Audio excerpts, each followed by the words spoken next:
வணக்கம் மக்களே. நேற்று பார்த்தீங்கன்னா நாமக்கல் மாவட்டம் குமராபாளையத்தில் இயங்க வரக்கூடிய எக்ஸல் காலேஜில் நடந்த சம்பவத்தை பற்றி உங்களுக்கு எல்லாம் தெரிஞ்சிருக்கும்.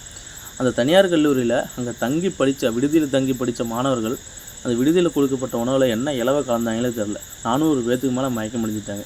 நேற்று வேலைக்கு போயிட்டு வந்தேன், ஏதோ நியூஸை பார்ப்போமே எடுத்து அப்படின்னு சொல்லிட்டு யூடியூப்பில் நியூஸை திறந்தா இதுதான் முன்ன வந்துச்சு. பயங்கர ஷாக்காக இருந்துச்சு.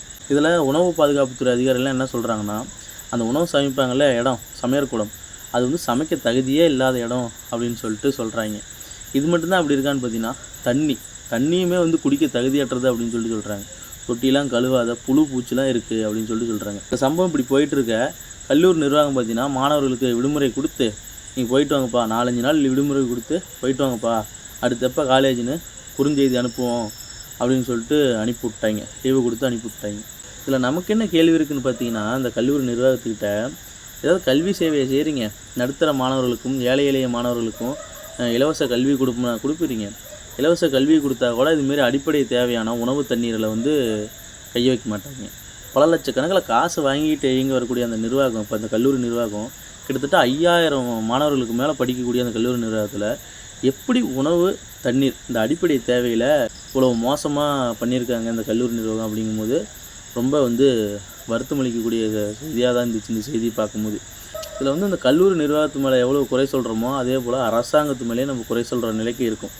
ஏன்னு பார்த்தீங்கன்னா, தமிழ்நாடு முழுமைக்கு இருக்கும் அரசு கல்லூரிகள், தனியார் கல்லூரிகள், தனியார் பள்ளிக்கூடங்கள், அரசு பள்ளிக்கூடங்கள்லாம் ஒரு 3 மாதத்துக்கு ஒரு தடவையாச்சும் ஆய்வு நடத்தணும். இந்த சமைக்கக்கூடிய இடங்கள் சரியாக இருக்கா, தண்ணீர்லாம் சரியாக இருக்கா அப்படின்னு சொல்லிட்டு ஒரு 3 மாதத்திற்கு ஒரு தடவையாச்சும் ஆய்வு நடத்தினா தான் ஒரு பயம் இருக்கும். அந்த அரசு பள்ளிக்கூடங்களில் இருக்க அதிகாரிகளோ, தனியார் கல்லூரி நிறுவனங்களோ, பள்ளி நிறுவனங்களோ அது சரியான ஒரு கடைபிடிப்பாங்களோ அப்படின்னு சொல்லிட்டு தோணுது.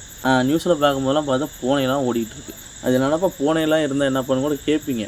பூனை இருந்தால் எலி இருக்கும், எலி இருந்தால் பல ஜீவராசிகள், வேறு ஏதாவது சிவராசிகள் இருக்கும்.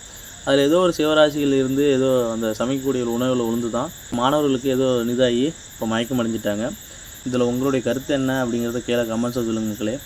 பல லட்சக்கணக்கில் காசு வாங்கிட்டு தான் மாணவர்களுக்கு கல்வியே கொடுக்குறாங்க. அப்படி இருக்கும்போது இந்த உணவு நீரில் என்னத்தை அவங்க பண்ணிடலாம் அப்படின்னு சொல்லிட்டு அதில் கையை வச்சாங்க அப்படின்னு சொல்லிட்டு தெரில.